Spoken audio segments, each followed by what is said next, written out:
বিসমিল্লাহির রহমানির রহিম। প্রিয় সাংবাদিক ভাই বোনেরা, আসসালামু আলাইকুম, শুভ সকাল। আপনারা জানেন মাধবদী থানাধীন গৌরীকান্দি গ্রামের নিবাসী মোসাম্মদ আমেনা বেগমের চাঞ্চল্যকর ধর্ষণ ও হত্যা মামলা সংক্রান্তে আপনাদের আমরা ডেকেছি।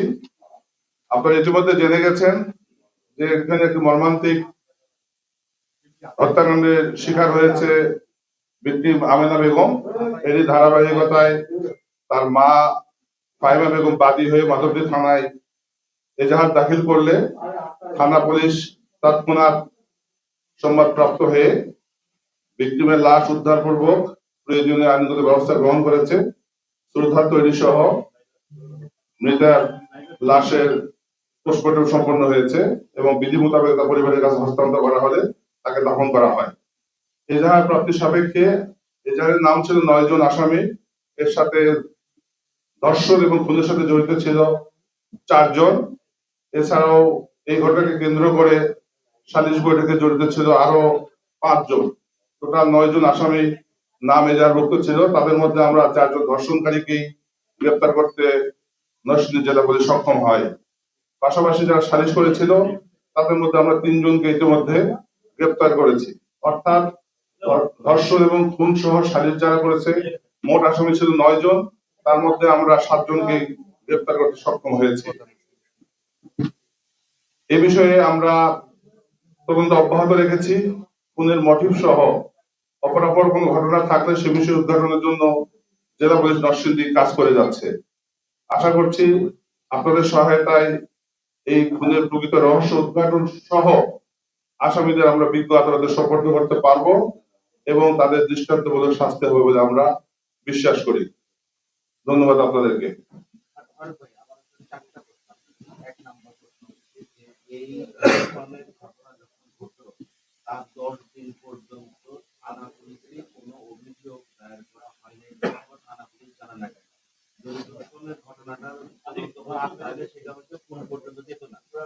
ধন্যবাদ। আপনার প্রশ্ন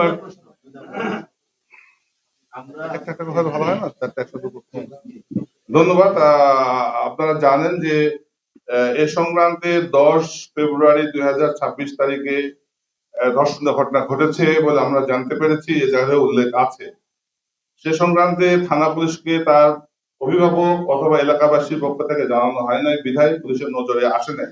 সালিশ মীমাংসার মাধ্যমে এটা সমাপ্ত করার চেষ্টা করা হয়েছিল। থানা পুলিশ যদি জানতে পারতো তাৎক্ষণিক আইনগত ব্যবস্থা গ্রহণ করলে এই ধরনের ঘটনা হয়তো বা ঘটতো না।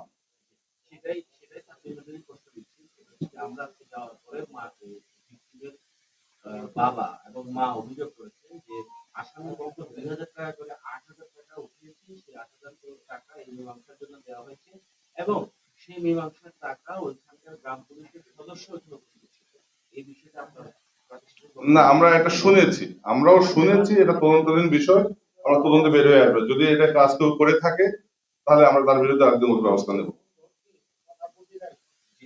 আর শেষ প্রশ্ন হচ্ছে যে ধর্ষণ এবং খুন দুইটা ঘটনা, এই দুইটা ঘটনা কি 4 জনই কি দুইটা ঘটনা জড়িত ছিল না এদের সাথে আরো ছিল? কারণ দুটোটা ঘটনার ভিতরে আমরা মেডিকেল রিপোর্ট পেলে আমরা নিশ্চিত হব যে ধর্ষণ সহ খুন হয়েছে কিনা।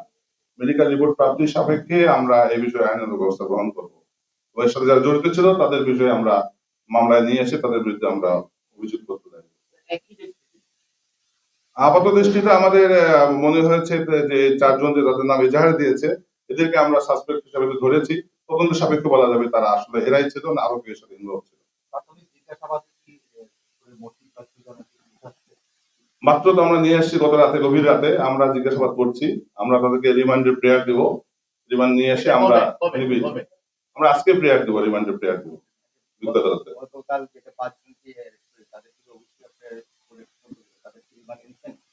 আমরা আগামীকাল এটা কোর্টে রিমান্ড শুনানি হবে। আমরা শুনতেছি ভাষা ভাষা কথা আপনারা এটা ফুটিয়ে দেখার জন্য মেয়েদের সব বাবা এটার সাথে জড়িত এই বিষয়টা আপনারা আমাদের তদন্ত এমন একটা বিষয়, আমরা সবকিছু নিয়ে তদন্ত করি। আমরা কোনো কিছুকে ছাড় দিয়ে দেখি না, আমরা সব সাইড দেখে তদন্ত করব এবং যদি উঠে আসে তো যেই হোক আমরা তার বিরুদ্ধে আইনগত ব্যবস্থা নেব। মেয়ের বাবা সেই নালিকা বাড়িতে এরকম একটা হত্যাকাণ্ড ঘটেছিল 2017 সালে এবং সেটা একটা গল্প বানাইছিল পরবর্তীতে আমার ধরা পড়ছে এই বিষয়টি আমরা তো মাত্র নিয়ে আসলাম, আমরা সেখানেও খোঁজ খবর নিব, এরকম যদি ঘটনা ঘটে থাকে সেটাও তো আইনের মধ্যেই হবে, আমরা ব্যবস্থা নেব যদি এরকম কিছু থেকে থাকে। প্রাথমিক জিজ্ঞাসাবাদে সে কি স্বীকার করেছে কিনা? আপনারা যারা এলাকায় তাদের জিজ্ঞাসাবাদ ইতিমধ্যে আমি বলেছি যে আমরা মাত্র নিয়ে আসি গভীর রাতে, আমরা জিজ্ঞাসা করছি, আমরা পেলে আপনাদের জানাবো। এটা কোনো সুনির্দিষ্ট মানে রেপ এবং খুনের সুনির্দিষ্ট কোনো কারণ আপনারা খুঁজে পেয়েছেন? এটা তদন্তাধীন বিষয়, আমরা একসাথে বলতে চাচ্ছি না, আমরা পরে জানতে পারবো। আমরা যতটুকু শুনলাম তারা নাকি ভারতে যাওয়ার প্ল্যানিং করছে, এই বিষয়ে আপনারা কি বলছেন? হ্যাঁ, আমরা আমাদের কাছে ওরকম একটা ইনফরমেশন ছিল বিধায় আমরা তাৎক্ষণিক আমাদের টিম পাঠিয়েছিলাম, বিধায় তাকে আমরা ধরতে সক্ষম হয়েছে। জেলা পুলিশের পক্ষ থেকে পরিবার আমরা জেলা পুলিশের মাধ্যমে আশ্বস্ত করতে চাই নরসিংদীবাসীকে যে অপরাধী যেই হোক তাকে আমরা দ্রুততম সময়ে আইনের আওতায় নিয়ে আসবো এবং তাদের শাস্তি নিশ্চিত করবো ইনশাআল্লাহ। এবং এই বিষয়ে আপনাদের সাংবাদিক ভাইয়েরা যারা আছেন অতীতে আমাদের হেল্প করেছেন, সহায়তা করেছেন, ভবিষ্যতে করবেন বলে আমি বিশ্বাস করি। আমার একটা প্রশ্ন ছিল, এখানে আজকে যে ঘটনাটা আমরা ওনাদের বাড়িতে গেলাম, এখানে যে পাড়াপড়শি বা এলাকার যে লোক এখানে তৃণমূল পর্যায়ের যে সদস্য বাড়িঘর, এখানে যে আপনার যে বাদী এবং মেয়ের সন্তান তারা এখন নিরাপত্তা আর যে কোনো হোক তাদের উপরে একটা আক্রমণ হতে পারে বা তার একটা সংখ্যায় আছে এই বিষয়ে আপনার আচ্ছা, হতে পারে, এরকম একটা তো একটা অন্য টার্ম, তো আমরা যদি তারা মনে করে আমাদেরকে জানালে পুলিশ তাদের নিরাপত্তা বিষয়ে ব্যবস্থা নেবে। ধন্যবাদ, শেষ করি। মানে এটা রাস্তা ফোন করতে গিয়ে কিছু লোকে বাজার গ্রামে ওই গ্রামে দাফন করা যাবে না, এই ব্যাপারে আপনাদের কোনো না, সুষ্ঠু সুন্দরভাবে দাফন হয়েছে, পুলিশ ছিল ওখানে উপস্থিত, এমন কোনো ঘটনা আমাদের নজরে আসে না। পুলিশ কত দিনের রিমান্ড চাবে? আমরা 10 দিনের, আগের 5 জনকে 10 দিনের চেয়েছি, এই 2 জনকে 10 দিনের চাইবো, প্রয়োজনে আমরা আবার চাইবো, সমস্যা নেই। থ্যাংক ইউ, সবাই ভালো থাকবেন, আসসালামু আলাইকুম।